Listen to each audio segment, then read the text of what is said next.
बहुत दिलकश, खूबसूरत और जानलेवा था। टेड बंडी सीरियल किलर्स की दुनिया का सबसे बड़ा नाम था। So guys, welcome to the second episode of dark discoveries by Tauheed. My name is Ted Bundy. I've never spoken to anybody about this. 30 years after he was executed, notorious serial killer Ted Bundy is having his story retold in documentaries and crime series this year. Ted Bundy एक ऐसा नाम था जो serial killers में बहुत ज़्यादा famous था। जो लोग उसको जानते हैं वो जब आज भी उसका नाम सुनते हैं तो वो घबरा जाते हैं, वो इतना फेमस नाम था। वो अमेरिकन हिस्ट्री में सबसे ज़्यादा बदनाम किस्म का सीरियल किलर था। उसने अमेरिका की डिफरेंट स्टेट्स में कुछ सालों के दौरान कम से कम 30 से ज़्यादा जवान लड़के और लड़कियों का कत्ल किया। चलें अब आप और मैं मिलकर इस बदनामे ज़माना सीरियल किलर की ज़िंदगी के सीक्रेट्स को खोलते हैं। वो अपनी ऐसी दहशत फैला कर गया था कि आज तक सब उसको जानते हैं। बंडी 24 नवंबर 1946 को एलेनोर लुइस कोवेल के घर पैदा हुआ, जो कि उस वक्त शादीशुदा नहीं था, मतलब बिफोर मैरिज वो पैदा हुआ। और उसके बाद उसका बाप उसको छोड़कर चला गया, जिसकी वजह से जब वो पैदा हुआ तो उसके बर्थ सर्टिफिकेट में भी उसके बाप के नाम की जगह अननोन लिखा हुआ था। डी का जो चाइल्डहुड था वो फिर अपने नाना और नानी के घर गुजरा। उन्होंने ही इसको पाल पोस के बड़ा किया। और इसमें एक मजे की बात आपको बताऊं, टेड बंडी की जो बड़ी बहन थी वही इसकी माँ थी।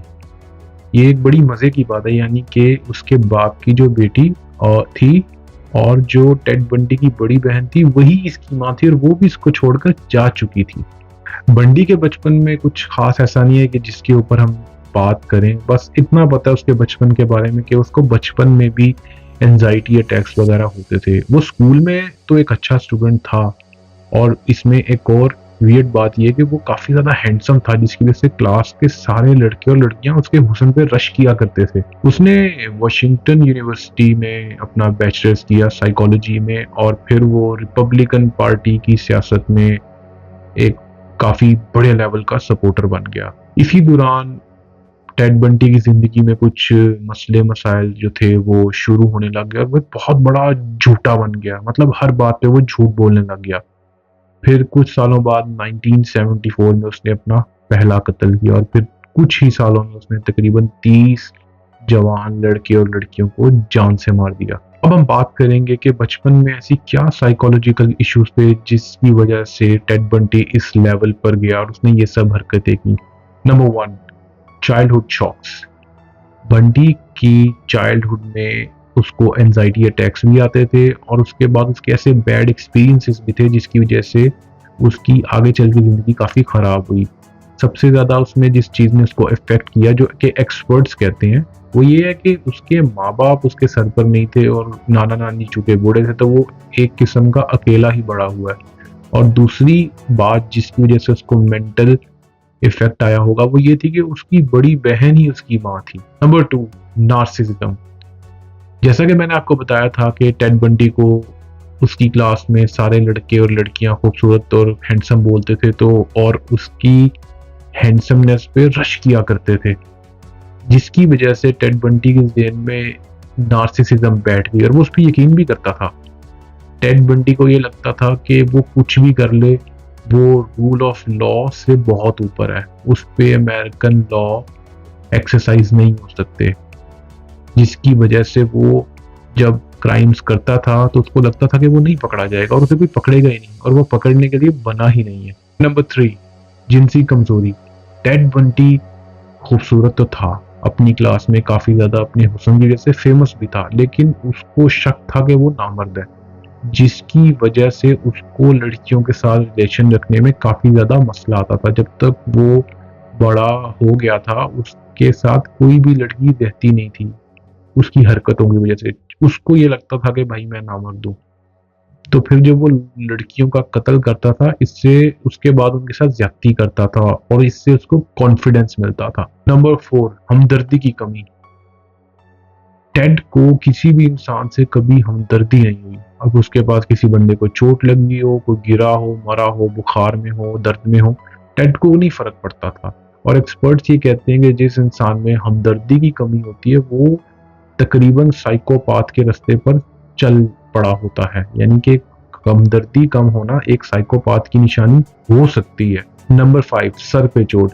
ड्यूरिंग द यूनिवर्सिटी टेड को एक इंसान से मसला था और उससे लड़ाई हुई। लड़ाई के दौरान से मार भी पड़ी और मार के दौरान जब वो गिरा तो उसके सर पे चोट लगी। तो एक्सपर्ट्स ये कहते हैं कि दिमागी चोट की वजह से भी टेड को ये सब मसले हो सकते हैं। तो ये तो थे वो फैक्टर्स जिसकी वजह से पॉसिबली टेड बंटी ने लोगों को मारना शुरू किया। लेकिन अब बात करते हैं कि टेड बंटी ने लोगों को कब और कैसे मारना शुरू किया, उसने ये चीजें शुरू कब की और कैसे की। अब बंटी की ये जो वारदातें थी, जो वो लोगों को मारता था, ये उसने 1974 में शुरू किया और कई सालों के दौरान उसने काफी ऐसी लड़कियों को मारा जो कि उम्र में काफी ज्यादा छोटी थी। इन सारे लोगों की कत्ल के बाद स्टिल उसको पुलिस अरेस्ट नहीं कर सकी। उसका रीजन ये था कि वो जब भी किसी को मारता था तो वो फौरन अपनी स्टेट चेंज कर लेता था, जिसकी वजह से वो पुलिस की नजरों से काफी सालों तक बचा रहा। अब हम बात करते हैं कि टेड बंटी के जुर्म करने के, क्राइम करने के क्या क्या तरीके थे।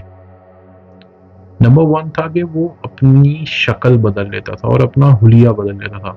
अक्सर वो पुलिस के कपड़े पहनता था या किसी मतलब बड़े इंसान के कपड़े, जैसे किसी वकील के कपड़े पहन लिए, किसी डॉक्टर के पहन लिए, और फिर वो डिफरेंट लोगों से मिलता था। मोस्टली वो पुलिस के कपड़े पहनता था और अपने आसपास के एरिया में जाकर, पार्क्स वगैरह में, वहाँ के लोकल लोगों से हेलो हाय करता था और उनको बताता था कि मैं पुलिस वाला हूँ और एक रिस्पेक्टेड पर्सन के तौर पे अपनी आपको पोर्ट्रे करता था। मोस्टली लड़कियों के साथ वो ये सब करता था और बाद में फिर उन्हीं को फंसा के और अपने घर ला के उनको मारा करता था। Number 2, violent. बंडी काफी ज्यादा वॉयलेंट था। वो जब किसी को अपने घर ला के या कहीं पे भी उसका कत्ल करता था, उसके बाद वो उसको लोहे के डंडे से या फिर क्रोबार उससे उनको मारता था, उनकी लाश को मारता था और उनको इतना ज्यादा मारता था कि उसकी लाश की शक्ल भी पहचानी नहीं थी जाती। नंबर 3, गला दबा के मारना। बंडी अपने मोस्टली शिकारों को गला दबा के मारता था। कभी वो अपने हाथों से और कभी उनकी गर्दन के गिर्द कपड़ा डाल के उसको जोर से दबा के मारा करता था। Lastly number 4, kidnapping. बंडी अपने शिकारों को अक्सर shopping mall, schools, universities, community centres, उसके बाद से मोस्टली लड़कियों को वो उनको किडनैप करता था और अपने घर लाता था और फिर उनको क्रोबार या गला दबा के जान से मार दिया करता था। अब हम बात करते हैं कि इन सब लोगों को मारने के बाद एक दिन उसने पकड़े तो जाना था, तो हम बात करते हैं कि वो पकड़ा कैसे गया था। 1977 में वो ओवर स्पीडिंग कर रहा था। ओवर स्पीडिंग कर रहा था तो एक पुलिस वाले ने उसको रोका और उससे पूछा कि तुम ओवर स्पीडिंग क्यों कर रहे हो। तो उसके पास खैर कोई जवाब नहीं था। पुलिस वाले ने उसकी फेस रीडिंग की और उसकी गाड़ी की चेकिंग की, और उसकी गाड़ी की चेकिंग के दौरान पुलिस को वही लोहे का डंडा और क्रोबार मिला जिससे उसने लोगों को मारा था। उस पर थोड़ा सा खून भी लगा हुआ था। पुलिस वाले को शक हुआ और पुलिस वाले ने उसको अरेस्ट किया। अरेस्ट करके जब वो पुलिस वाला उसको पुलिस स्टेशन लेकर गया तो वहां जाकर उसको पता लगा कि ये एक कातिल है। इसके बाद पुलिस ने उस पर केस बनाया और वो नॉर्मल कोर्ट के प्रोसीजर्स में लग गया। लेकिन इसके बाद कुछ ऐसा हुआ जो नहीं होना चाहिए था। बंटी 2 बार पुलिस की कस्टडी से भागा। कैसे? एक दफा जब पुलिस उसको लेकर जा रही थी कोर्ट, तो कोर्ट में उसको मौका मिला, उसने छत से छलांग मारी नीचे और वो भाग गया। और दूसरी बार ऐसा हुआ कि उसने एक दफा पुलिस को बोला कि मुझे ना लाइब्रेरी जाना है, मैंने वहां से लॉ की कुछ बुक्स लेनी ताकि मैं अपना केस खुद लड़ सकूं, मेरे पास वकील के पैसे नहीं है। पुलिस ने उसकी ये बात मानी तो वो उसको लाइब्रेरी ले गई।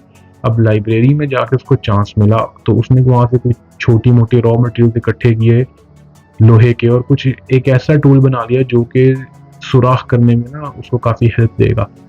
उसके बाद पुलिस उसको वापस ले आई और उसको उसके सेल में बंद कर दिया।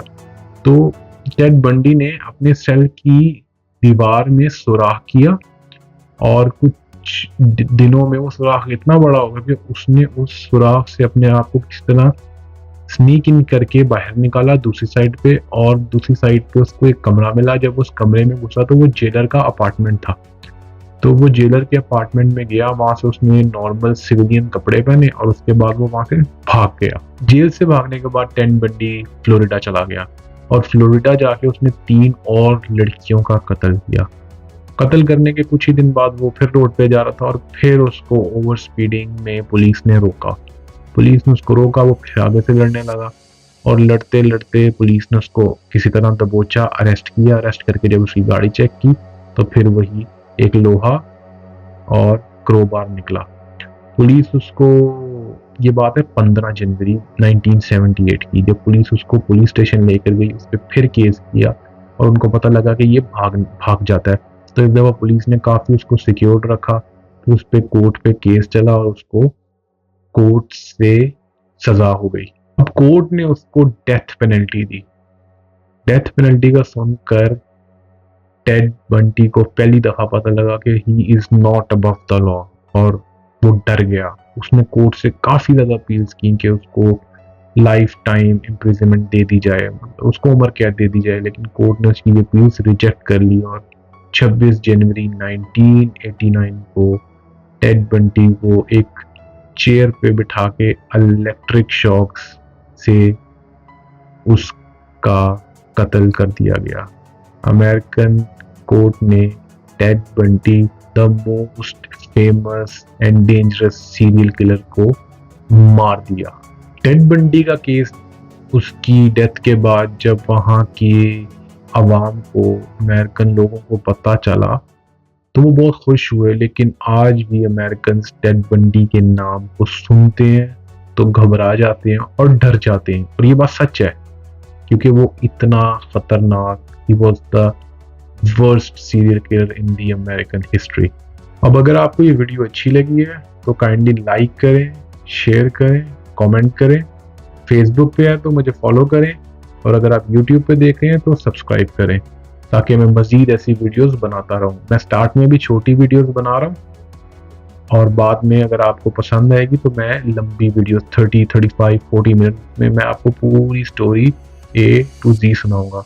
लेकिन उसके लिए लाइक, शेयर, सब्सक्राइब, कमेंट ज़रूरी है भाई, कर लो।